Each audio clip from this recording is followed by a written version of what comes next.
President Trump speaks in the White House Rose Garden on November 2. BrandonAP White House officials have prepared an executive order that would weaken the Affordable Care Act's requirement that taxpayers demonstrate proof of insurance, according to people briefed on the matter, suggesting they will issue it if congressional Republicans cannot achieve the same goal through the tax reform process. President Trump supports abolishing the insurance requirement, called the individual mandate, but he cannot eliminate it unilaterally because it is enshrined in law. Given that several Republican bills aimed at unraveling the ACA have failed, Trump and his deputies are now seeking other ways to scale back the requirement for healthcare coverage. The renewed push underscores the extent to which healthcare, an issue Republicans had hoped to shelve to focus on tax legislation, refuses to fade away. Conservatives see rolling back the mandate as a way to cut federal spending while achieving a key policy priority, but it could complicate the tax bill's prospects for passage. The draft order would broaden the hardship exemption that the Obama administration established for those who face extraordinary circumstances, according to people familiar with the matter.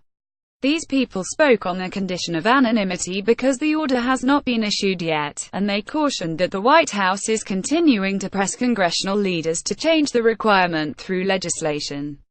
The Treasury Department, which enforces the mandate, has traditionally granted this exemption in cases such as the death of a family member, bankruptcy, a natural disaster, or when a taxpayer cannot afford to pay his or her utilities.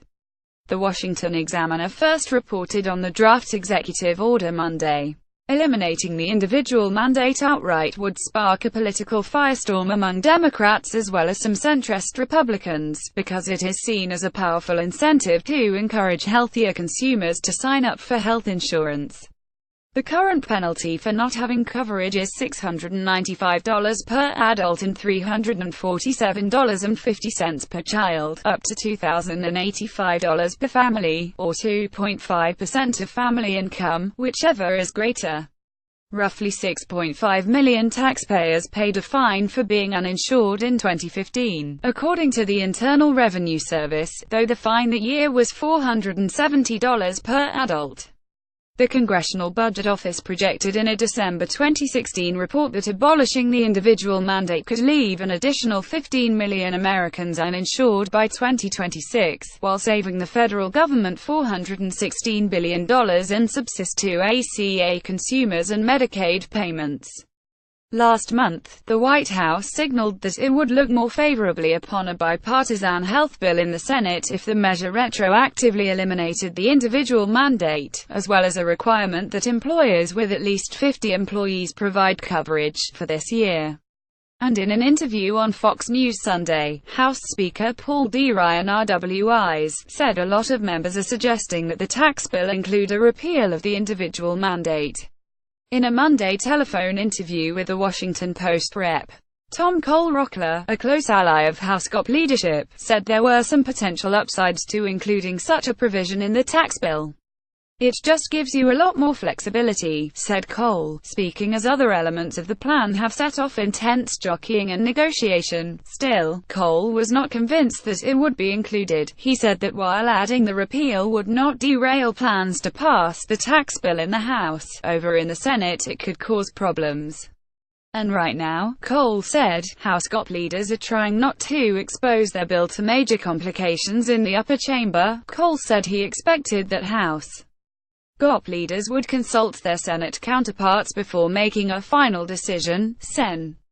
Tom Cotton-Rock has lobbied for the provision on the Senate side, and the Wall Street Journal editorial page endorsed the idea Monday, calling it a winner politically and as fiscal and health policy. One influential Republican in frequent contact with lawmakers in both chambers said Monday that congressional GOP leaders have privately voiced concerns about losing votes for the tax plan if they did add a repeal of the individual mandate. The Republican, who spoke candidly on the condition of anonymity, said top leaders eyeing the vote counts had voiced concerns about losing as many as a dozen GOP votes in the House and 3 or 4 in the Senate. Sen. Susan Collins R. Maine, who is seen as a key swing vote on taxes, warned Friday against including a repeal of the individual mandate in a sweeping reform bill.